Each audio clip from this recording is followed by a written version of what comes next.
हरिओम। गीता ज्ञान चर्चा में आप सभी का स्वागत। आज बात कर रहे हैं अध्याय 2 के श्लोक 61 की 61। भगवान धीरे धीरे अर्जुन के अंदर उसके प्रश्न जो उसका प्रश्न उठा था कि जो प्रज्ञा प्रतिष्ठित व्यक्ति है वो कैसा होता है, भगवान उसी का आंसर करते हुए अपनी बात को गहरे रूप में आगे बढ़ा रहे हैं। ऐसा कोई पक्ष भगवान छोड़ते नहीं है, क्योंकि जब जिज्ञासु किसी जिज्ञासा के भाव से कोई प्रश्न करता है, एक प्रश्न होता है ऊपर ऊपर के, एक प्रश्न है जिज्ञासा के भाव के। जब जिज्ञासा से कोई प्रश्न होता है तो उसको गहराई तक आंसर दिया जाता है, और भगवान यही कर रहे हैं। तो आगे भगवान कह रहे हैं कि इसलिए सभी इंद्रियों को वश में करके मुझसे युक्त हुआ मेरे परायण होकर बैठे, क्योंकि जिसकी इंद्रियां वश में है उसकी प्रज्ञा प्रतिष्ठित है।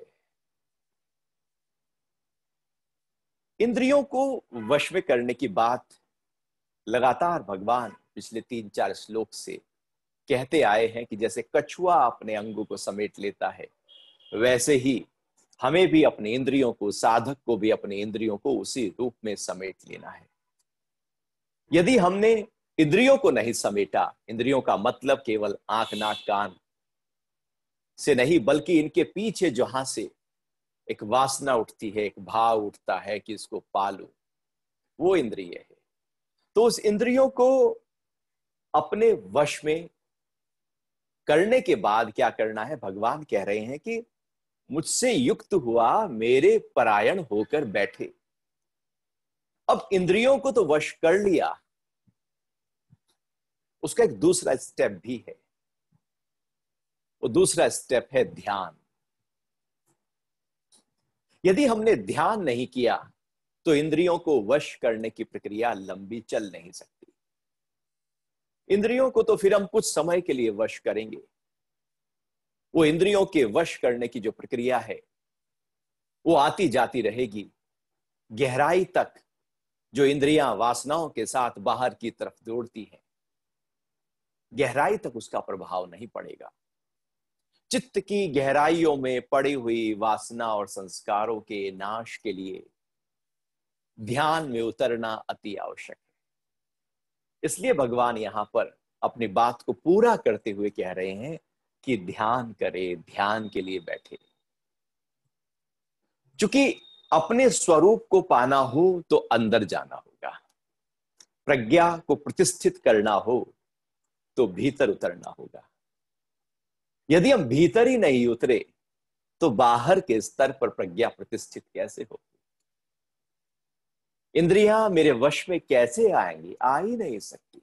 वो ऊपर ऊपर से दिखावा हो जाएगा, गहराई से लगातार इंद्रियां हमारे कंट्रोल में रहें और हम ही इंद्रियों के मालिक बने रहें, वो ना होगा। वो तो पक्का तब होगा जब ध्यान घटेगा। वो राबिया अपनी झोपड़ी के बाहर, राबिया एक बहुत ही ऊंची संत थी, तो झोपड़ी के बाहर अपनी कुछ ढूंढ रही थी।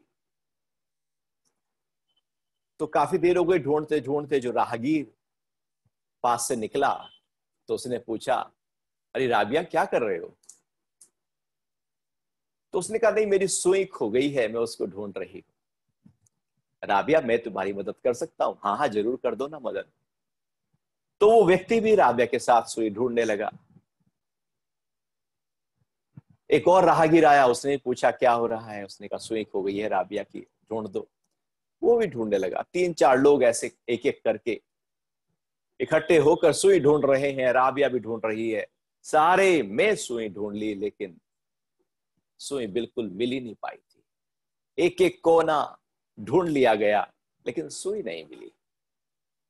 तो एक ने पूछ लिया राबिया से, अरे राबिया, सुई तो यहां पर है ही नहीं, सारे में हमने तो ढूंढ लिया, सच बता, सुई यहीं खोई थी ना? तो राबिया बोली, नहीं नहीं, सुई तो मेरे घर के अंदर खोई थी,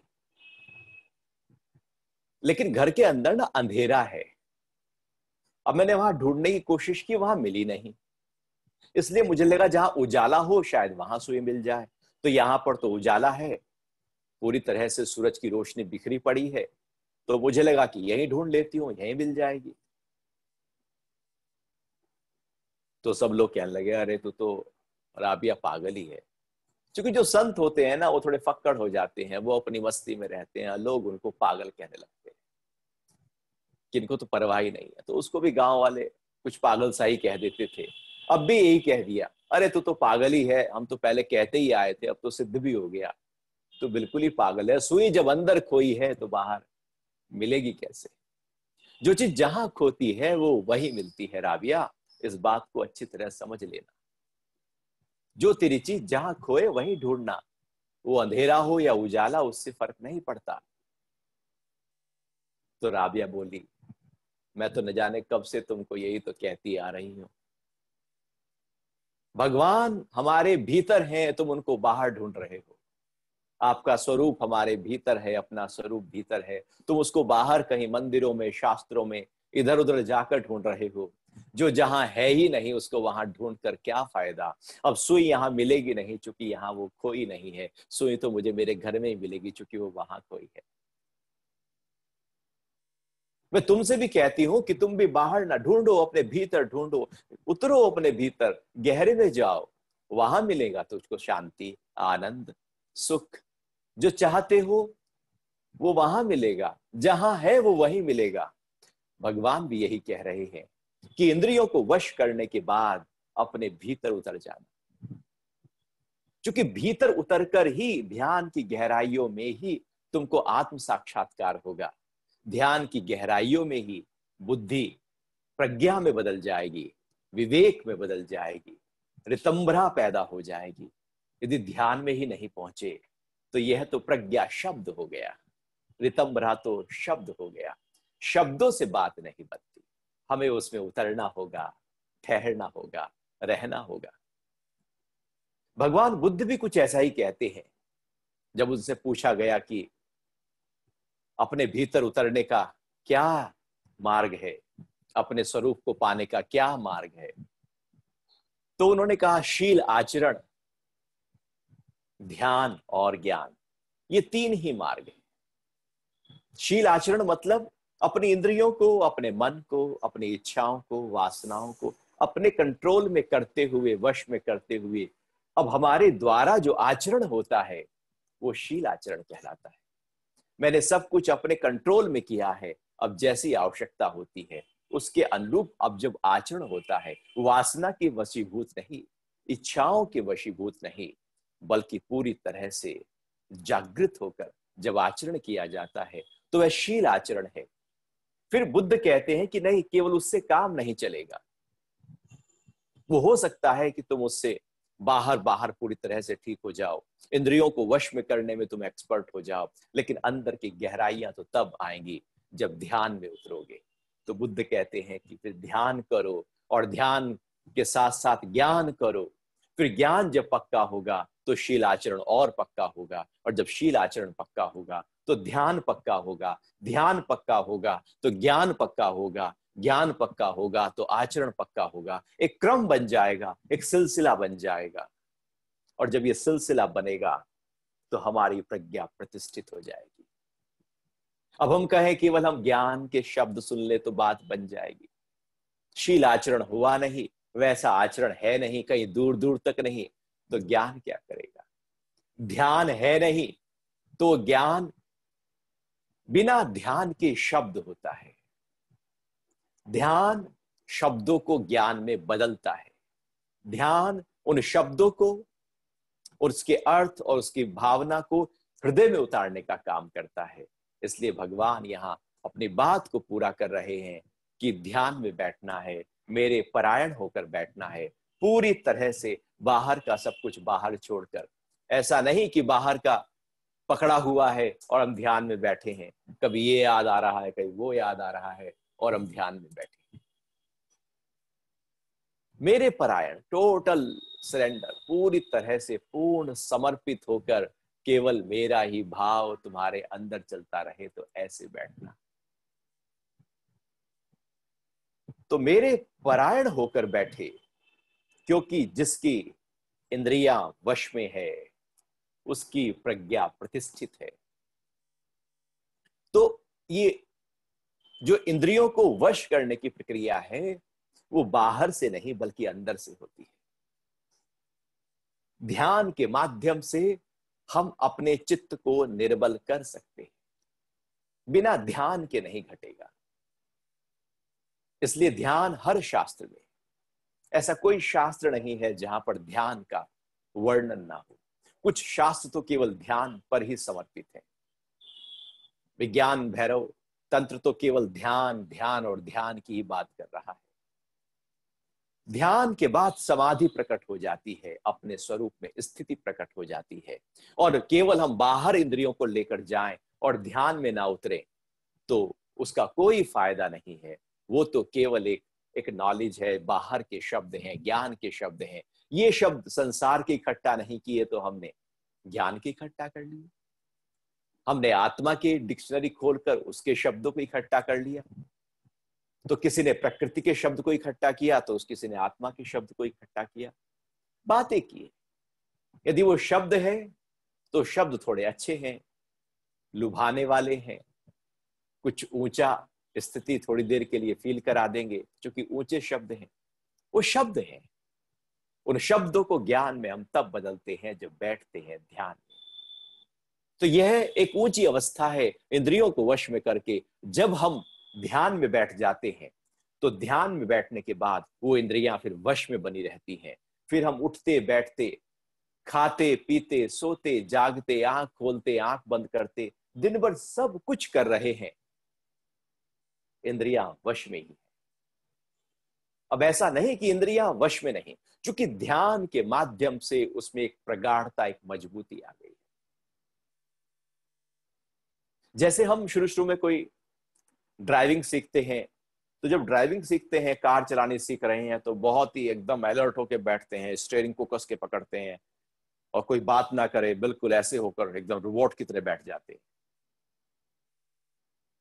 लेकिन जैसे जैसे कार चलानी आ जाती है, वो प्रैक्टिस हो जाती है, उसमें ठहराव आ जाता है, वो अभ्यस्त हो जाता है, मन भी ट्रेंड हो गया है, इंद्रियां भी, आंख भी ट्रेंड हो गई है, कान भी ट्रेंड हो गया है, सब कुछ जब हाथ पैर पूरी तरह से ट्रेंड हो गए हैं, जब कार अच्छी तरह चलानी आ गई है, अब कोई बात भी करे, व्यक्ति भी बात कर रहा है, म्यूजिक भी सुन रहा है, कुछ खा भी रहा है, इधर उधर भी देख रहा है, कार भी चला रहा है, इतना अभ्यस्त हो गया है कि वो आराम से हो रही है, क्योंकि उसने साधा है। ऐसे ही ध्यान के माध्यम से जब हम इंद्रियों को वश करके उसको साध लेते हैं, तो फिर हम दिन भर के सारे काम करते रहेंगे, लेकिन इंद्रियां मेरे वश में रहेंगी। इंद्रियां बाहर की ओर जाएंगी, लेकिन वश में होकर जाएंगी। वो बिखरेंगी नहीं, वो कहीं अटकेंगी नहीं, वो कहीं आसक्त नहीं हो जाएंगी, वो कहीं मोहित नहीं हो जाएंगी, बल्कि वो जाएंगी, काम करेंगी, लौट कर आ जाएंगी, जाएंगी, काम करेंगी, लौट कर आ जाएंगी। लेकिन हमारी इंद्रियां तो गई, इतनी लालसा कि अच्छा ये रूप तो और देखो और देखो। ऐसे ही है कि जैसे राजा ने कहा था ना कि घुड़सवारों को, कि वो 4 घुड़सवार थे, घुड़सवार क्या, वो भिक्षा के लिए आए थे और जमीन मांगना चाहा, तो राजा ने कहा ठीक है, तुम जब सुबह दौड़ो घोड़े पर और शाम तक लौट कर जब आओगे तो उतनी जमीन तुझको दे दूंगा। जितनी तुम नाप कर जमीन आओगे वो जमीन तुम्हारी है। तो जब घोड़ों पर दौड़ना शुरू किया तो मन में लालसा, थोड़ा और दौड़ लूं, लौट तो जाऊंगा ही, थोड़ा और जमीन मेरे पास आ जाए, लौट तो जाऊंगा ही, थोड़ा और आ जाए, लौट तो जाऊंगा ही।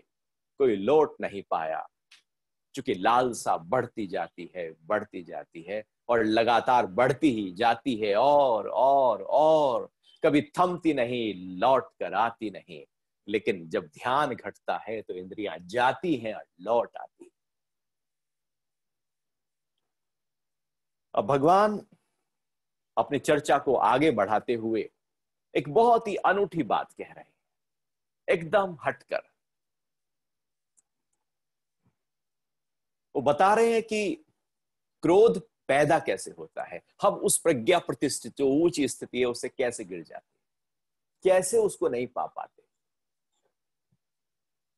62, विषयों का चिंतन करने से उनके प्रति आसक्ति उत्पन्न हो जाती है।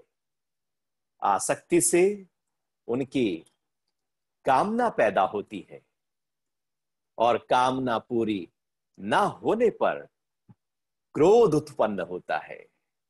क्रोध कैसे पैदा होता है, उसका एक सीक्वेंस है, उसकी ही चर्चा भगवान कर रहे हैं। अर्थात हम कैसे नीचे गिर जाते हैं। मन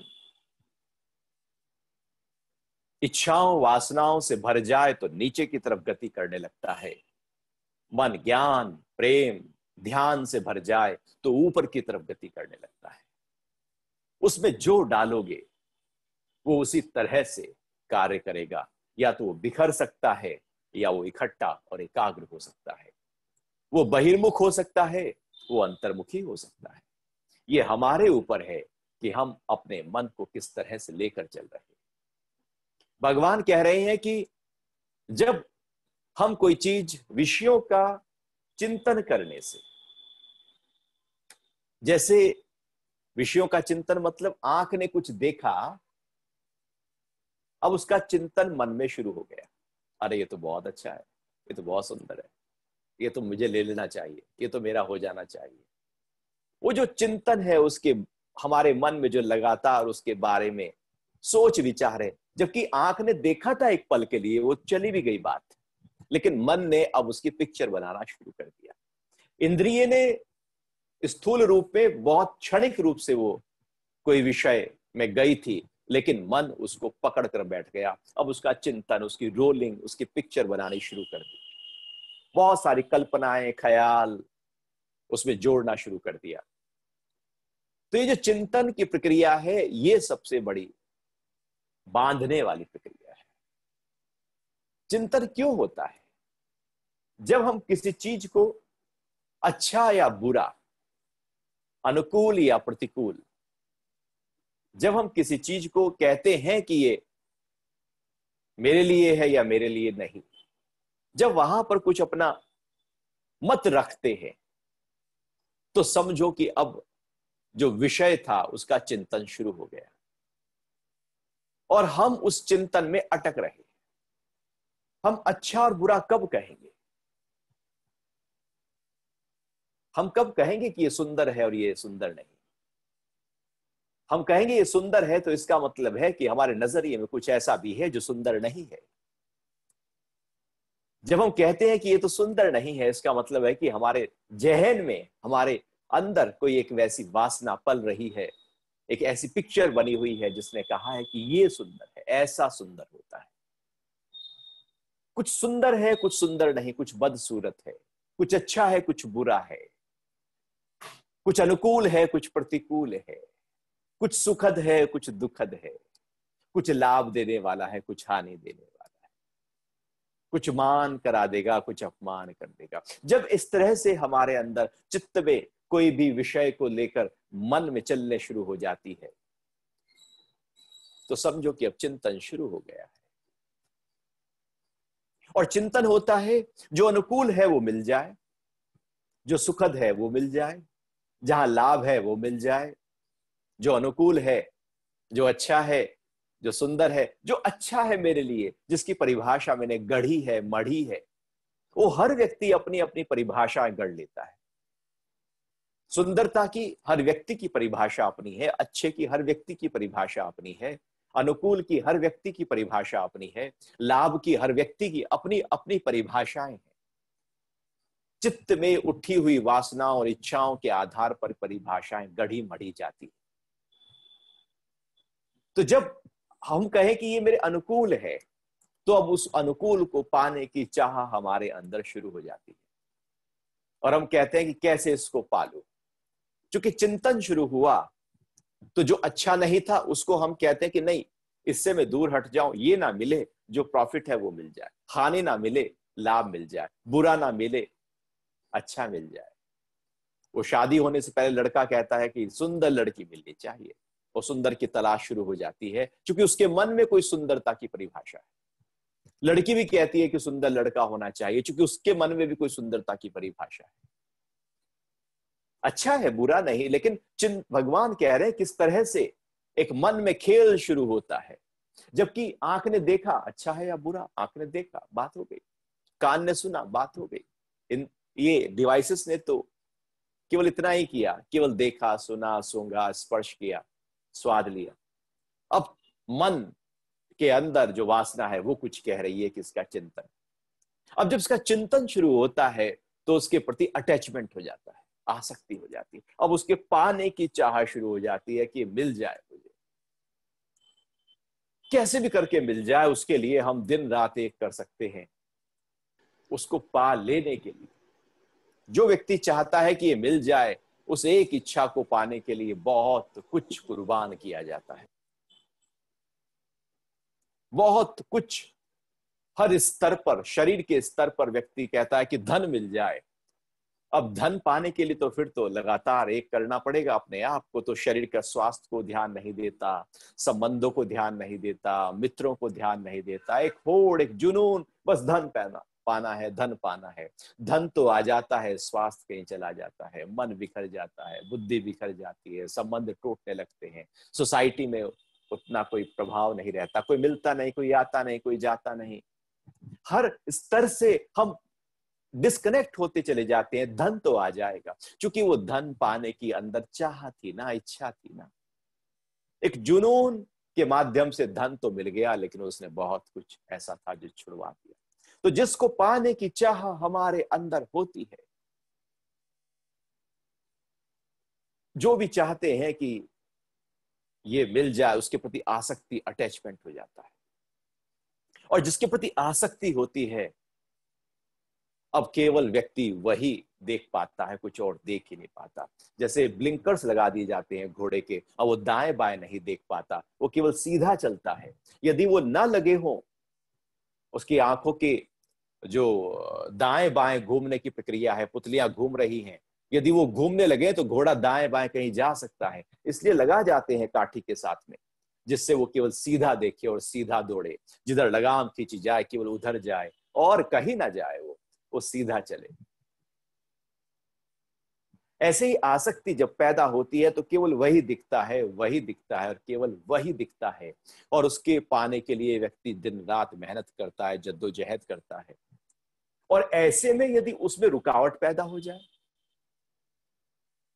जो चाहते हो ये मिले तो वो ना मिल रहा हो, कोई रुकावट बनकर खड़ा हो जाए, कोई अपना ही क्यों ना हो, अपना ही घर वाला क्यों ना हो, रुकावट बनकर खड़ा हो गया। जो आप चाहते हो उसके बीच में कोई बाहर का हो, प्रकृति हो, किसी भी रूप में, आपका शरीर ही क्यों ना हो, किसी भी रूप में जो भी रुकावट जब पेश होती है हमारी चाहतों के बीच में, तो भगवान कह रहे हैं कि अब क्रोध पैदा होता है। जब कामना पूरी ना हो तो क्रोध पैदा होता है। क्रोध को पैदा करने के लिए कामना का पूरा ना होना जरूरी है। यदि हम चाहें कि हमारा क्रोध शांत हो जाए, तो केवल क्रोध को शांत नहीं करना, उसके पीछे के कारण पर ध्यान लेकर जाना। और कारण भगवान कह रहे हैं कामना होगी, तो अपनी कामना को, अपनी इच्छा को देखना, उसको सही करना, उस कामना को हटाना।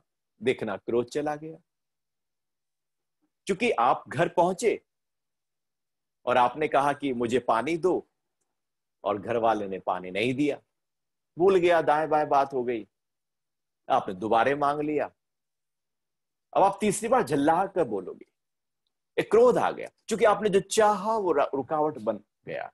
वो काम पूरा नहीं हुआ, वो कामना कहीं रास्ते में रुक गई। और किस पे क्रोध आया? जो कामना पूरा न करने में बाधक बना था।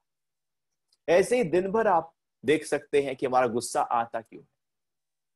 जो हम चाहते हैं, जैसा हम चाहते हैं, जिस तरह से हम चाहते हैं, जिससे हम चाहते हैं, जिस रूप में हम चाहते हैं, जिस समय हम चाहते हैं, जब वो वैसा ना हो तो गुस्सा, क्रोध आता है, हम एंग्री हो जाते हैं। मेरी चाहतों में, मेरी कामनाओं में जो रुकावट है वही क्रोध है, क्रोध और कुछ नहीं। क्रोध को कंट्रोल करना हो तो चाहतों को, कामनाओं को कंट्रोल करना होगा, उनको ध्यान देना होगा। क्रोध को हम ऊपर से दबाकर बैठ सकते हैं। क्रोधीनाथ शांतिनाथ बन सकता है, लेकिन अंदर तो क्रोध है।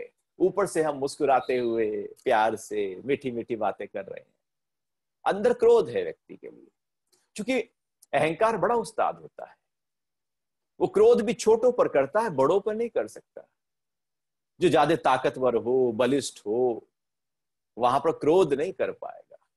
जो कमजोर है, जो आपके आश्रित है, आपके नीचे है, उसको आप डांट डपट लेंगे। जो आपको डांट डपट सकता है उस पर क्रोध नहीं कर सकते। बहुत ही होशियार होता है ये भी क्रोध। तो क्रोध पैदा होता है कामना से, और हर व्यक्ति के अंदर क्रोध है। गुस्सा सब में भरा पड़ा है और सब चाहते हैं कि मेरा गुस्सा दूर हो, एंगर मैनेजमेंट के कोर्स करते हैं। वो गुस्सा सबके अंदर है, क्योंकि कामना सबके अंदर है और हर व्यक्ति के अंदर कामना है। अब पति अपनी कामनाओं के साथ बैठा है घर में, पत्नी अपनी कामनाओं के साथ बैठी है, और बच्चे अपनी कामनाओं के साथ बैठे हैं। तो हर व्यक्ति अपनी अपनी कामना को पूरा करने में लगा हुआ है।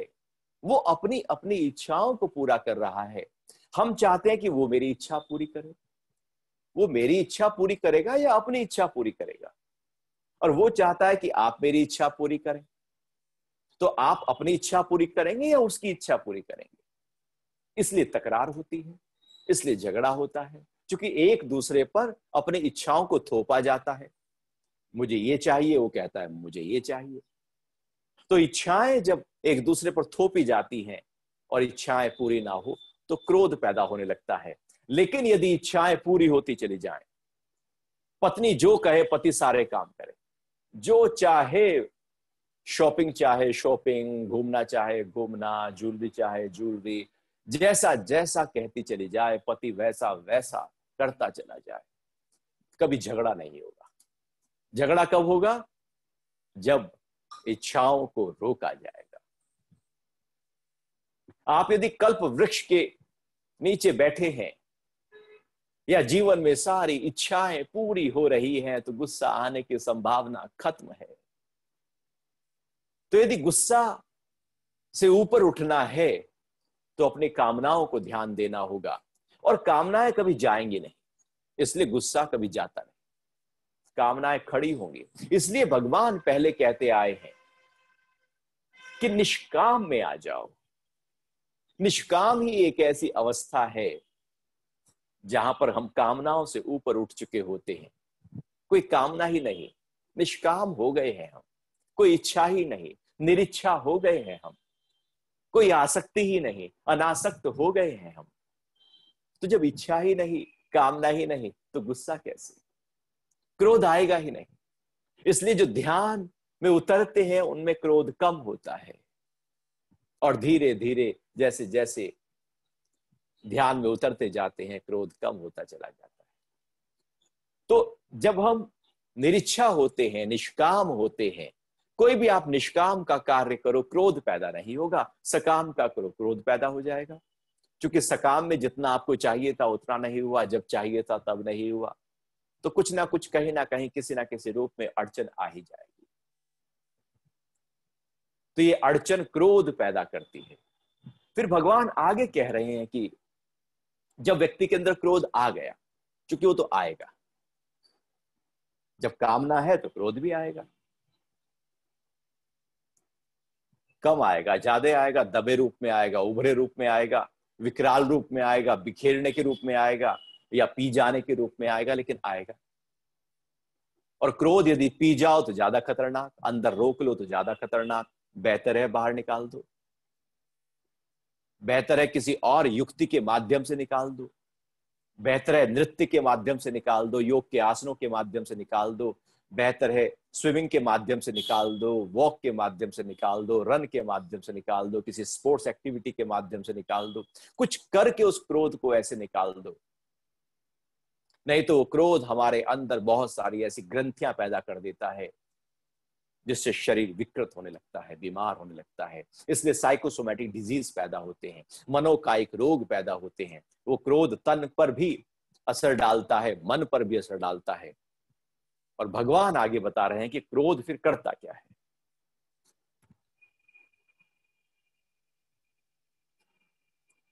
फिर आगे कह रहे हैं कि क्रोध से मूढ़ता उत्पन्न होती है।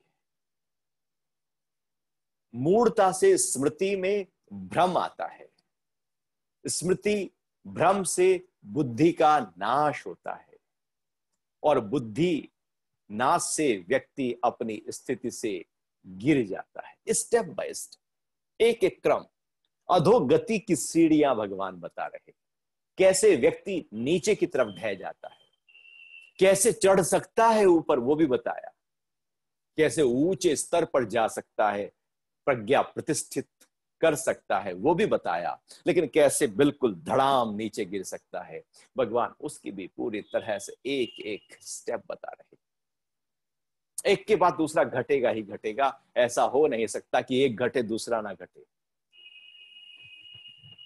यदि कारण है तो कार्य आएगा, और फिर वो कार्य कारण बन जाएगा, और फिर उसका कार्य आएगा, फिर वो कार्य कारण बन जाएगा, और फिर एक कार्य आएगा।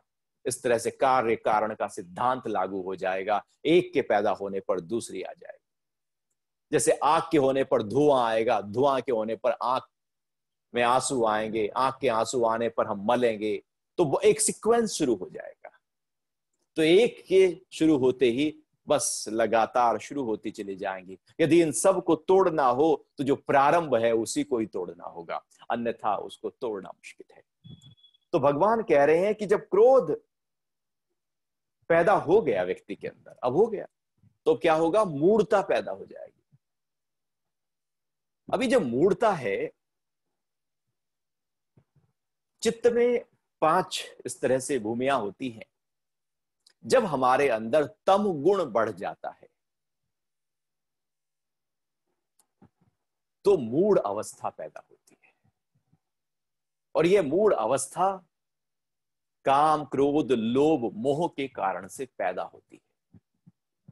और इस मोह, इस अवस्था में व्यक्ति नीचे की तरफ गिर जाता है, और यह कहा है कि सबसे नीच मनुष्यों की यह अवस्था होती है। जब व्यक्ति के अंदर काम पैदा होगा तो मूढ़ता आ जाएगी। काम में कुछ दिखेगा नहीं, व्यक्ति काम वासना में है, उसे कुछ दिखता नहीं। क्रोध में है, उसे और कुछ नहीं दिखेगा, वो क्रोध ही करेगा, सब कुछ तहस नहस करेगा, लेकिन क्रोध करेगा, क्योंकि मूढ़ता पैदा हो गई है, क्योंकि तम गुण अब बढ़ गया है, और तम गुण की सारी क्वालिटीज व्यक्ति के अंदर आ गई है। जब लोभ बहुत ज्यादा पैदा होगा तो भी मूढ़ता पैदा हो जाएगी, और जब मोह बहुत ज्यादा पैदा होगा तो भी मूढ़ता पैदा हो जाएगी। ये जो मूढ़ता है, जो मोह है, इस तरह से हमारे अंदर एक अंधापन पैदा करती है। अब कुछ देखता नहीं है व्यक्ति, उसे कुछ और सूझता नहीं है, क्योंकि अब तम गुण छा गया है, एक अंधेरा छा गया है। 3 गुण है, सत्व, रज, तम। आगे भगवान बड़ी गहराई से इनकी व्याख्या कर रहे हैं। तो तम गुण भारी होता है, रोकने वाला होता है, ये तद्रा, निंद्रा और आलस्य देने वाला होता है, मोहात्मक होता है, अंधेरे की तरफ लेकर जाता है, नीचे की तरफ गिराता है, गति को रोक देता है। नींद यही लेकर आता है, आलस्य यही लेकर आता है, मूढ़ता यही लेकर आता है। बुद्धि में जो सूक्ष्मता होती है उसको खत्म कर देता है, मूढ़ बुद्धि हो जाती है, मूढ़ मन हो जाता है। और मूढ़ कहते हैं पूरी तरह से जिसमें बुद्धि है ही नहीं। तो मूढ़ता मतलब पशुवत व्यक्ति हो जाता है। क्रोध के उत्पन्न होने पर उसके सोचने समझने की शक्ति नहीं रहती, उसके मूढ़ता पैदा होती है। और ये मोह है, जो मूढ़ता है, ये तब पैदा होता है जब क्रोध के कारण से कोई चीज दूर चली गई। लोभ क्या है? जो मिली नहीं उसके प्रति लोभ होगा, जो आ गई वो तो आ गई। पेट के नीचे जो है वो दिखाई नहीं देता, वो तो तोंद के नीचे आ गया। जो तोंद के नीचे आ गया वो नहीं दिखता, वो दिखता है जो दूर है। लोभ भी उस पर होता है जो मेरे पास नहीं है। जो आ सकता है उस पर हमारी आंखें लगी रहती है कि वो कैसे आ जाए, उसे लोभ कहते हैं। जो है वो लोभ की संख्या में नहीं। ऐसे ही मोह है। मोह भी जो मेरे पास है उस पर नहीं। वो दो बेटे हैं, वो एक बेटा साथ रहता है, सब ध्यान रखता है, उस पर मोह कम होगा। लेकिन एक बेटा जो दूर रहता है, जो ध्यान भी कम देता है, उस पर मोह ज्यादा होगा। जो दूर है मोह वहीं जाता है, जो नजदीक है वहां नहीं जाएगा। मोह का मतलब ही है जिसके पाने की चाह है, जो दूर है, जो रुकावट जिसके बीच में खड़ी हुई है, वहां मोह पैदा होता है। इसलिए मोह बाहर की तरफ पैदा होता है, जिससे जिस संबंध में थोड़ा सा द्वेष पैदा हो गया हो वहां मोह ज्यादा पैदा हो जाएगा। वो रूठ ना जाए, वो नाराज ना हो जाए। नाराज हो गया तो क्या होगा? क्योंकि वहां मोह पैदा हो रहा है, उसके कारण से जिन की आवश्यकता नहीं है वो सब करने को तैयार हो जाते हैं, सब देने को तैयार हो जाते हैं, क्योंकि वहां पर मोह पैदा हो गया है कि वो नाराज ना हो जाए, वो रूठ ना जाए, वो दूर ना हो जाए। क्योंकि वो आसक्ति है, पकड़ लेने का भाव है, वो मोह है। जो घर में है उसके प्रति मोह नहीं, शायद उसे कम देंगे और उसे ज्यादा दे देंगे जो दूर है, क्योंकि वहां मोह है, यहां नहीं है मोह। और जब ये दूर जाने लगेगा तब इसके प्रति मोह आएगा। यदि ये साथ है तो मोह नहीं। ऐसे ही ये शरीर साथ है, मोह नहीं होता है इसके प्रति। लेकिन जब ये दूर जाने लगता है, छूटने लगता है, बीमार होने लगता है, तब मोह पैदा होता है। जब चीजें दूर जाने लगती हैं तब मोह पैदा होता है। जब साथ है तो मोह नहीं होता। मोह होता है दबे स्तर पर होता है, उभरे हुए स्तर पर नहीं होता। और भगवान कह रहे हैं क्रोध से मूढ़ता पैदा होती है। और जब ये मूढ़ता पैदा हो जाती है, व्यक्ति के अंदर सोचने समझने की शक्ति नहीं रहती, केवल एक अंधापन। तो कहते हैं ना, मोह अंधा होता है और कोई दिखाई नहीं देता। तो वो अपने वाले, अपना ही बेटा सबसे सुंदर दिखाई देगा, वही सबसे ज्यादा बुद्धिमान होशियार, सबसे ज्यादा वही अच्छा दिखाई देगा, वो और नहीं दिखाई देंगे। और जो दिखाई देंगे उनसे द्वेष, उनसे ईर्ष्या हम करने लगे। मोह अंधा होता है, वो और कुछ नहीं देखने देता, केवल वहीं पर फोकस। और जब अंधापन ये आता है, ये मूढ़ता पैदा होती है, ये मूढ़ अवस्था पैदा होती है। जैसे ये मूढ़ अवस्था है, ऐसी एक क्षिप्त अवस्था होती है, एक विक्षिप्त अवस्था होती है, एक एकाग्र अवस्था है, एक निरुद्ध अवस्था है। ये 5 अवस्था है। जैसे मूढ़ अवस्था में तम गुण प्रधान है, क्षिप्त अवस्था में रज गुण प्रधान है, विक्षिप्त में सतगुण कभी आता है जाता है, और एकाग्र अवस्था में सतगुण प्रधान हो जाता है, और निरुद्धावस्था में तीनों गुणों से हम ऊपर उठ जाते हैं। तो ये नीचे से ऊपर का क्रम है। सबसे निचला क्रम व्यक्ति के चित्त का है, मूढ़ अवस्था है। सबसे निचले, सबसे अधोगति, उससे नीचे कुछ है ही नहीं। जैसे गड्ढा खोद कर हम बैठ गए हो नीचे, बिल्कुल जमीन के भी नीचे चले गए हो। तो भगवान कह रहे हैं क्रोध से ये मूढ़ अवस्था पैदा हो जाएगी। और फिर जब ये मूढ़ अवस्था पैदा होगी तो स्मृति में भ्रम पैदा हो जाएगा। ये जो स्मृति का भ्रम है, स्मृति का मतलब मेमोरी, जो पास्ट है वो स्मृति है। जो पास्ट है हमारा, क्योंकि वो सबसे ज्यादा तरोताजा है, वो सबसे ज्यादा याद है, उसका सबसे ज्यादा हमें पता है, उससे हम निकले हैं, गुजरे हैं, एक्सपीरियंस किया है। सारे अनुभव मेरे पास्ट के होते हैं। फ्यूचर का तो कोई अनुभव कैसे कोई लगा सकता है? जो बीत गया है उसी का अनुभव हम ले सकते हैं। वो जो पास्ट बीता था, जिस मेमोरी में एक्सपीरियंसेस थे, भगवान कह रहे हैं जब मूढ़ता पैदा होती है वो सारे एक्सपीरियंस, भ्रम, वो कहीं खोने लगते। कितना भी ज्ञान हो व्यक्ति के अंदर, जब मूढ़ता पैदा होती है, क्रोध से मूढ़ता आई, तो सारा ज्ञान रफू चक्कर हो जाता है। समय पर इसलिए ज्ञान याद नहीं आता, क्योंकि मूढ़ता पैदा हो गई है, तमगुण पैदा हो गया है। ज्ञान तो स्मृति, ज्ञान में, ज्ञान जो था वो स्मृति में थी, वो याद किया हुआ था, वो एक्सपीरियंस पास्ट का था, वो अभी ऐसे नहीं बह रहा था। तो जो पास्ट का था, जो याद किया गया था, सुना सुनाया था, पढ़ा पढ़ाया था, वो सब कहीं खो जाएगा। मेरी स्मृति, हमारी स्मृति, जो पास्ट है वो हिलने लगेगा। और जब पास्ट ही हिल जाएगा व्यक्ति का, क्योंकि पास्ट के आधार पर तो आज खड़े हैं और आज के आधार पर फ्यूचर खड़ा है। पास्ट के एक्सपीरियंस, पास्ट में सब कुछ इकट्ठा किया है, उसके आधार पर व्यक्ति आज खड़ा है। उसने मेहनत की है बहुत व्यापार में, इसलिए आज सुकून से वो जीवन जी रहा है। तो पास्ट के आधार पर ही तो आज सुकून से जीवन जी रहा है, धन के आधार पर। और शरीर पर बहुत मेहनत की है पास्ट में, तो शरीर आज स्वस्थ है। तो पास्ट में जो भी इकट्ठा किया है, भगवान कह रहे हैं वो सारे का सारा हिल जाएगा। पास्ट में यदि हमने शरीर का संभाल की है, और यदि मूढ़ता, क्रोध पैदा हो गया, मूढ़ता पैदा हो गई, तो शरीर एकदम बिखरना शुरू हो जाएगा। मसल्स में स्ट्रेस पैदा हो जाएगा, ऑर्गन्स पर इंपैक्ट आना शुरू हो जाएगा। इसलिए हाइपरटेंशन हो जाती है, हार्ट डिजीज पैदा हो जाते हैं, साइकोसोमेटिक रोग पैदा हो जाते हैं, नर्वस वीकनेस पैदा होती है, ब्रेन हेमरेज, पता नहीं क्या क्या शुरू हो जाता है। तो धन इकट्ठा किया है, तो वहां भी धन को बिखेरने में व्यक्ति हो जाएगा, तहस नहस कर देगा वो व्यापार को, परिवार को, झगड़ा करेगा। अब जो पास्ट में जो भी था वो सब हिलाएगा। पास्ट में, स्मृति में भ्रम पैदा हो जाएगा। अच्छे से अच्छे, घनिष्ठ से घनिष्ठ, नजदीक से नजदीक संबंध, भाई भाई के संबंध, पति पत्नी के संबंध, बाप बेटे के संबंध, जब क्रोध होता है, मूढ़ता आती है, तो तोड़ दिए जाते हैं।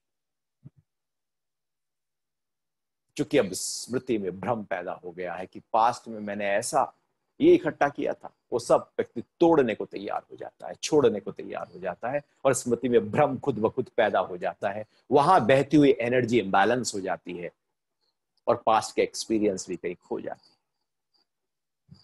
स्मृति वो हिस्सा है जो बीता है, और एक बुद्धि वो हिस्सा है जो है और आएगा। बुद्धि अभी है, स्मृति जा चुकी है। तो भगवान कह रहे हैं कि जो पास्ट था वो हिल जाएगा। और फिर भगवान आगे क्या कह रहे हैं कि स्मृति से बुद्धि का नाश होगा। फिर जब स्मृति भ्रम पैदा होगा, स्मृति भ्रम से बुद्धि का नाश होगा, तो जब स्मृति हिलेगी, पास्ट हिलेगा, तो अभी हिलेगा, अभी हिलेगा उसका, उसकी बुद्धि, अभी जो निर्णय लेने की क्षमता है वो हिल जाएगी। इसलिए क्रोध, मूढ़ता और फिर स्मृति भ्रम हो जाने पर निर्णय व्यक्ति नहीं ले सकता, ले ही नहीं सकता, चूंकि बुद्धि ही नष्ट हो रही है, क्षीण हो रही है। बुद्धि में बहता हुआ प्राण इम्बैलेंस हो गया है। अब प्राण वहां गति कर ही नहीं रहा है, तो निर्णय कैसे ले पाएगा? निर्णय लेने के लिए प्राण का बुद्धि में गति करना आवश्यक है। निर्णय लेने के लिए स्मृति का होना आवश्यक है, क्योंकि आज का निर्णय कल के आधार पर लिया जाता है कि पास्ट में मैंने ऐसा देखा था, उसके आधार पर मैं आज ये निर्णय लेता हूं। ये एक्सपीरियंस लाइफ का मेरा है, उसके आधार पर ये मैं निर्णय लेता हूं। और वो लाइफ का एक्सपीरियंस ही कहीं भ्रम में आ गया, तो अभी की जो बुद्धि है उसका नाश हो जाएगा।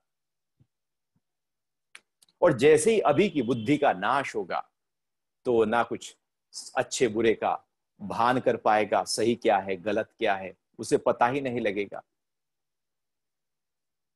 और फिर भगवान आगे क्या कह रहे हैं कि बुद्धि नाश से व्यक्ति अपनी स्थिति से गिर जाता है। अब यदि बुद्धि नष्ट हो गई किसी की, तो क्या होगा? वो अपनी स्थिति से गिर जाएगा। क्योंकि बुद्धि नहीं रही, तो वो अपनी स्थिति, ये कोई बाहर की स्थिति नहीं, बाहर की स्थिति वही है जो की त्यों है, लेकिन अंदर की जो स्थिति है, अंदर जो प्राण को इकट्ठा किया था, एकाग्रता अवस्था को इकट्ठा किया था, वो जो इंद्रियों को वश किया था, वो जो ध्यानस्थ हुए थे, जो प्रज्ञा प्रतिष्ठित हुई थी, जो अंदर से हमने बहुत कुछ धन को इकट्ठा किया था, साधन को इकट्ठा किया था, भीतर रिचनेस पैदा हुई थी, एक होता है बाहर की अमीरी, एक होता है अंदर की अमीरी। बाहर की अमीरी हो लेकिन अंदर की ना हो तो बाहर की अमीरी भी फीकी हो जाती है। बाहर की अमीरी ना हो लेकिन अंदर की अमीरी हो तो व्यक्ति दो कपड़ों में भी फलक से रहता है, उत्साह से रहता है, क्योंकि अंदर की अमीरी है। वो राम तीर्थ कहते हैं ना कि एक जहाज में एक ही राजा चल सकता है।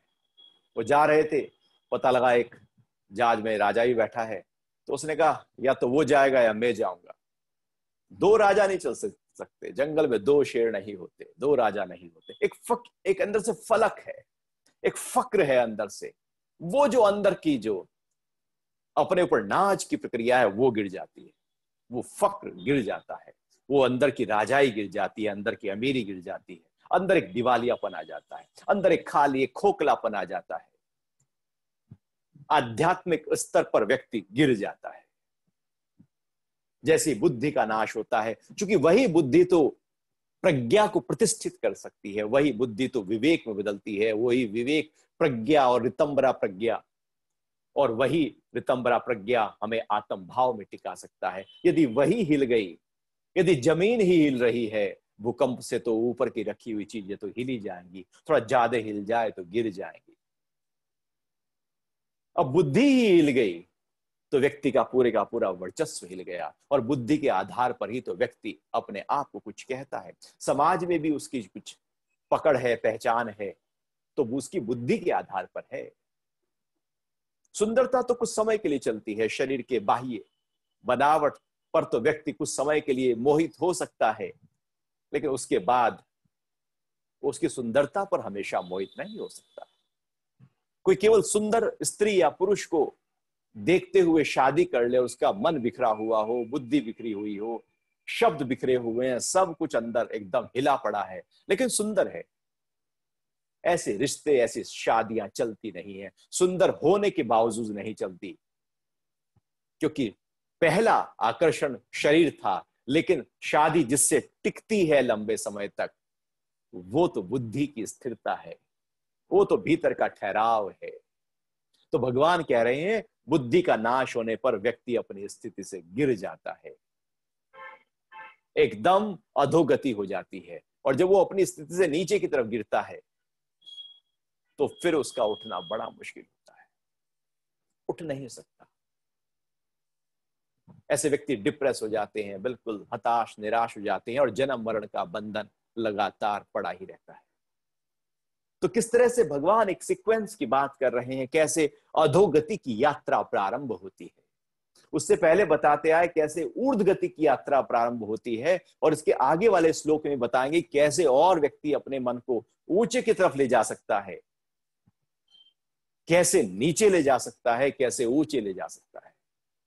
नीचे कैसे आया कि विषय देखा और विषय का चिंतन शुरू हुआ, बस यहां से सिलसिला शुरू हो गया। चिंतन शुरू हुआ तो अटैचमेंट शुरू हुआ, अटैचमेंट शुरू हुआ तो पाने का भाव शुरू हुआ, पाने का भाव शुरू हुआ तो उसमें रुकावट पैदा होगी, रुकावट होने पर क्रोध पैदा हो गया, क्रोध के बने रहने पर मूढ़ता आ गई, मूढ़ता बने रहने पर जो स्मृति थी, हमारी मेमोरी थी, एक्सपीरियंस थे, वो सब हिल गए। उसके हिलने पर अभी की बुद्धि हिल गई, और बुद्धि के हिलने पर, उसका नाश होने पर व्यक्ति अपनी स्थिति से, अर्थात उसका जो फ्यूचर है वो भी पूरी तरह से एकदम, उसका पास्ट भी हिला, वर्तमान भी हिला, प्रेजेंट भी हिला और फ्यूचर भी हिला। क्योंकि स्मृति पास्ट है, बुद्धि प्रेजेंट है, और अपनी स्थिति से गिर जाता है, अर्थात आने वाले समय में वो कभी उठ नहीं पाता, फ्यूचर भी उसका अधोगति में रहता है।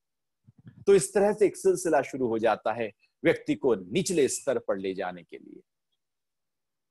तो भगवान अर्जुन को यहां पर पूरी तरह से आगाह कर रहे हैं, उसको समझा रहे हैं, उसको बहुत महत्व दे रहे हैं कि इंद्रियों को कंट्रोल क्यों करना है, विषयों से क्यों ऊपर उठना है, आसक्ति से क्यों ऊपर उठना है। क्योंकि जब तक उसका कॉन्सिक्वेंस ना बताया जाए कि यदि तू ऐसा नहीं करेगा तो फिर ये परिणाम होगा, और यदि एक परिणाम घटा तो फिर दूसरा, फिर तीसरा, फिर चौथा, पांचवा, ऐसे लगातार एक श्रृंखला बन जाएगी, और उस क्रम को तोड़ना मुश्किल है, बड़ा मुश्किल है। हो सकता है एक सीमा तक आप तोड़ पाए, लेकिन उसके बाद तोड़ना, जब मूढ़ता पैदा हो गई, क्रोध को शायद आप थोड़ी देर के लिए शांत कर पाए, मूढ़ता पैदा हो गई, तो उसके बाद उसको संभालना मुश्किल है। क्योंकि अब वो जो क्रोध था, वो जो प्राणा इंबैलेंस हुए थे, एनर्जी इंबैलेंस हुई थी, वो अंदर के स्तर पर बहुत ज्यादा अपना प्रभाव उसने तहस नहस कर दिया है। वो जो तहस नहस अंदर की प्रक्रिया है वो शुरू हो चुकी है। इसलिए भगवान कह रहे हैं, आगे कहते हैं कि आरंभ का त्यागी होना चाहिए। प्रारंभ में ही जब लगे कि इस तरह से कोई गलत प्रक्रिया हमारे अंदर की शुरू हो रही है, वहीं पर उसको रोक लेना, नहीं तो रोकना मुश्किल हो जाएगा। फिर आपके हाथ से बात निकल गई, तीर निकल गया तो निकल गया, गोली निकल गई तो निकल गई, मुंह से बात निकल गई तो निकल गई, कर्म हो गया तो हो गया। कर्म भी एक समय तक रोक सकते हो, उसके बाद उसका रोकना मुश्किल है, क्योंकि वो तो हो गया है, उसको गति मिल गई है, रजो गुण उसमें एक्टिव हो गया है, अब लक्ष्य साध दिया गया है। तो भगवान ने इन तीन, ये जो 2 श्लोक हैं, ये बड़े महत्वपूर्ण श्लोक है। गुस्सा कैसे पैदा होता है व्यक्ति अपनी ऊंची स्थिति से, क्योंकि यहां पर अब बात आती है कि प्रज्ञा प्रतिष्ठित की चर्चा कर रहे हैं, और बीच में भगवान इन 2 श्लोक के माध्यम से क्रोध और उसकी स्थिति की चर्चा कर रहे हैं। क्योंकि बड़ा महत्वपूर्ण है, प्रज्ञा की प्रतिष्ठित होने के लिए ये चीज बड़ी महत्वपूर्ण है कि ये ना हो, क्योंकि यही सबसे बड़ी रुकावट है उस प्रज्ञा की प्रतिष्ठित ना होने की का। स्थित प्रज्ञा में सबसे बड़ी रुकावट यही 2 श्लोक में बताई है भगवान ने। यदि इन 2 श्लोक में जो बताया है उसको साध लिया जाए, तो प्रज्ञा प्रतिष्ठित होने में बहुत आसानी हो जाएगी, और व्यक्ति जो है वो उस ओर पूरी तरह से बढ़ने लगेगा, क्योंकि अब उसकी प्रज्ञा प्रतिष्ठित हो गई है।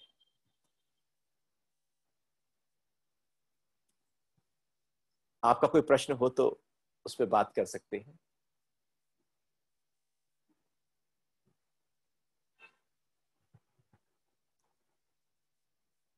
हाँ, तो हम सब कहते तो है ही है ना कि क्रोध क्रोध क्रोध को कैसे, एंगर को कैसे कम करें, सब चाहते हैं गुस्सा मेरा कम हो जाए, और सब गुस्सा करते हैं।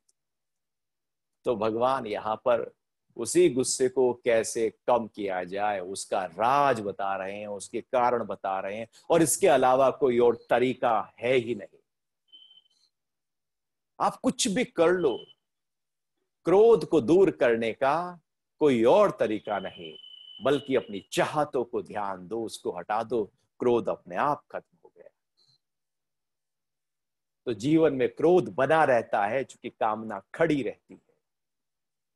तो आप कभी क्रोध आए तो आप देखना कि अरे क्रोध आ क्यों रहा है, थोड़ा सा उसके बारे में तहकीकात करना, थोड़ा सा रिसर्च करना, उस क्रोध का थोड़ा सा मजा लेना, देखना कि ये आ क्यों रहा है। तो आप पाएंगे अच्छा ये मेरी इच्छा थी, ये पूरी नहीं हुई, इस तरह से पूरी नहीं हुई, जब मैंने चाहा था तब पूरी नहीं हुई, उस तरह से उसी रूप में पूरी नहीं हुई। अच्छा मेरी इच्छा यहां पर कोई थी, तो फिर देखना वो इच्छा क्यों उठी। फिर आप पाएंगे वो इच्छा इसलिए उठी क्योंकि वो चीज मुझे चाहिए थी, वो चीज मुझे पसंद थी, वो आसक्त हो गया था।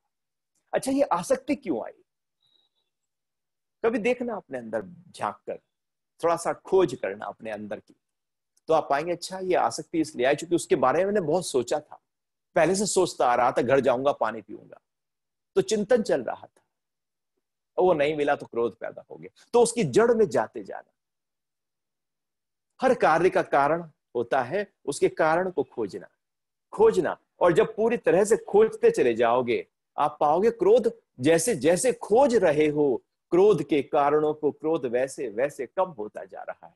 जैसे जैसे हम गहराई में पहुंच रहे हैं, क्रोध वैसे वैसे कमजोर होता जा रहा है, हल्का होता जा रहा है, और उसकी जो शक्ति है, उसका जो वेग है, उसकी जो प्रचंडता है, वो कमजोर पड़ती चली जा रही है, क्योंकि आप उसके कारण को ढूंढ रहे हैं।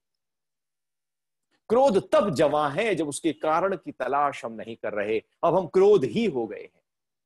क्रोध तब कमजोर है जब उसके कारण की तलाश हम कर रहे हैं, क्योंकि अब हम तलाश करने वाले हो गए। अब मैं अलग हूं, क्रोध अलग है।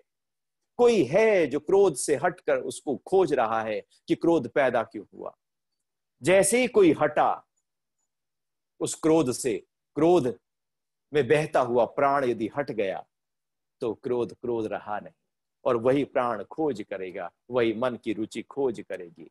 तो क्रोध से ऊपर उठ जाने का तरीका यही है कि उल्टी गिनती गिनना शुरू करो, क्रोध के कारण को देखो, उसके कारण को देखो, और वहां पर प्रारंभ कहां हुआ था, वहां पर उस प्रारंभ को जाकर उसको ठीक करो, तो आप पाएंगे, धीरे धीरे आप पाते जाएंगे कि आप पूरी तरह से उस क्रोध से ऊपर उठने के लिए सफल हो गए और क्रोध आसानी से आप ऊपर उठ पा रहे हैं। तो हमारी दिनचर्या बड़ी कठिन है, बड़ी नौकरी भी है, सब काम करना है, लेकिन ये स्थिति जो भगवान यहाँ कह रहे हैं, जब विपरीत परिस्थिति आती है तो सब उलझन पैदा हो भी जाती है। भगवान कह रहे हैं ये अंदर की अवस्था है, बाहर से नौकरी है, घर है, समाज है, सब देखना है, लेकिन अंदर की स्थिति तो आपके पास है ना। उसे हिला के भी रख सकते हो, तो उसे पकड़ के भी रख सकते हो, उसमें प्रसन्नता भी रख सकते हो, क्योंकि आगे भगवान बता रहे हैं कैसे कैसे इस प्रसन्नता को, कैसे चित्त में लगातार रहने वाली उस प्रसन्नता को, मुस्कुराहट को, प्रसाद को, उस कृपा को, उस निर्बलता को, उज्जवलता को अपने अंदर रखा जाए। सारे काम हो दिनचर्या के, सब कुछ हो, सुबह से उठकर आप व्यस्त हैं लगातार, अस्त व्यस्त नहीं होने चाहिए, आप मस्त होने चाहिए। व्यस्त हो, अस्त व्यस्त ना हो। मस्त हैं तो हम स्वस्थ होते हैं, लेकिन जब अस्त व्यस्त हो जाते हैं दिनचर्या में तो हम पस्त हो जाते हैं। हमारा मन हिल जाता है, हमारी बुद्धि हिल जाती है, हमारा शरीर हिल जाता है। तो दिनचर्या में ही, सुबह से रात तक व्यस्त दिनचर्या में ही सारे काम करते हुए ही यह साधना करनी है। इसके लिए कोई अलग से थोड़ी, वो तो मुस्कुराहट आप कभी भी रख सकते हो, मन में एक हल्कापन कभी भी रख सकते हो, इच्छाओं को कम कर सकते हो, उसको करेक्ट कर सकते हो। अपनी चद्दर जितनी है उतना ही अपना पैर पसार सकते हो, ज्यादा बाहर निकालोगे तो फिर ठंड लगेगी, मच्छर काटेंगे। रात को मच्छर कब काटते हैं? जब पैर चद्दर से बाहर है। ठंड कब लगती है? ठंड में, जब पैर चद्दर से बाहर है। और पैरों को जरा सिकोड़ लो और ना मच्छर लगेंगे मच्छर में और ना ठंड लगेगी, क्योंकि आपकी चद्दर में ही आपके पैर है। अब आपका नहीं मैं तो बाहर निकालूंगा, तो उसका फिर असर तो जरूर आएगा। तो वैसे ही अपनी इच्छाओं को इतना रखो कि जहां पर उसको आप कंट्रोल कर सको, पूरा कर सको, कर्मठ होकर उसको पा सको। ऐसा नहीं कि इच्छाएं इतनी बलवती कर दी कि अब वहां पर उसका पार पाना बड़ा मुश्किल है। अब वो व्यक्ति क्रोध ही करेगा, गुस्सा ही करेगा, बिखरेगा ही बिखरेगा। तो इस तरह से हम दिन भर की सब क्रियाकलाप करते हुए भी अपने आप को आराम में रख सकते हैं। इसकी चर्चा हम अगली बार करेंगे। हरिओम।